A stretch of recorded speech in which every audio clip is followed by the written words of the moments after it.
Hello, I'm Matthew Malcolm with Pacific Nut Producer Magazine, and I met with some hazelnut nurserymen here in Oregon, and they say that fall is the most ideal time to plant hazelnut trees here in Oregon. And with all the new hazelnut acreage being planted and old blight-infested orchards being replanted with new blight-resistant varieties, growers are going to want to plant as efficiently as possible in this often small window of time they get in the fall. And that's why we've got this video here with Lauren Berkemeyer, who runs a planting business of his own, to share how he efficiently plants hazelnut orchards. There's a lot of acres of hazelnuts going in right now, and it's a relatively easy process, but there's a sequence of events that should happen to have your best first start. It starts with getting your ground ready, making sure that it is as level as you can before you start your process of planting. It's easier to level and to smooth ground when you're not dodging your new young babies that you just invested in. So once it's level, you have someone come in with a scribe line, is the most popular. They use GPS to put marks in the ground that intersect like a large checkerboard. Everywhere there's a cross is a tree placement. Once you have your scribe lines in for tree placements, I like to start by spraying those out with Roundup, something that translocates to the root. It would spray about a 6 to 8 foot band where the tree's going to be. Again, you get to spray it before the tree's there, so you're not damaging your future orchard.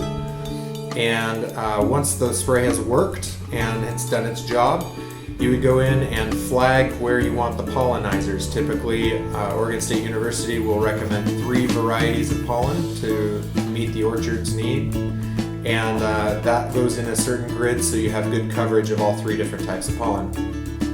We then go through, you can either generate a hole with a shovel or you can generate a hole with an auger. I prefer an auger.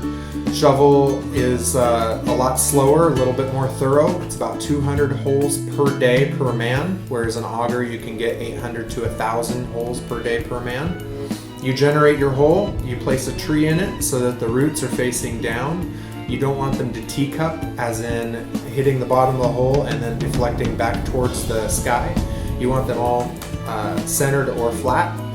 You then put the loose dirt in around it, pack it down with either your hand, shovel, or I like the handle of a hoe, and then you drag in any remaining fill dirt that you need, peaking up the dirt maybe 1 inch to 2 inches taller than the surface of your orchard, so that on your first rains, when the ground settles in the hole, you'll actually have a smooth and level area, devoid of any air pockets.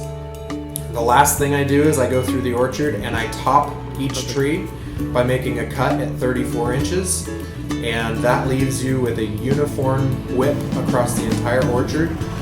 The 4 buds below that will then grow, and that's what your future scaffold will be.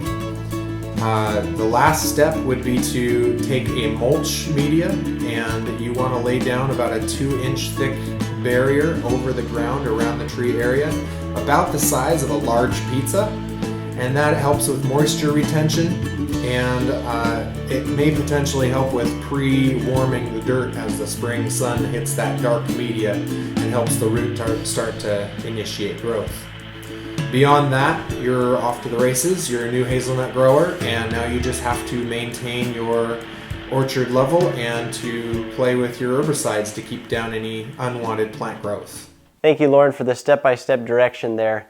Read more about managing hazelnut orchards and best practices by reading your monthly issue of Pacific Nut Producer Magazine. I'm Matthew Malcolm, PacificNutProducer.com.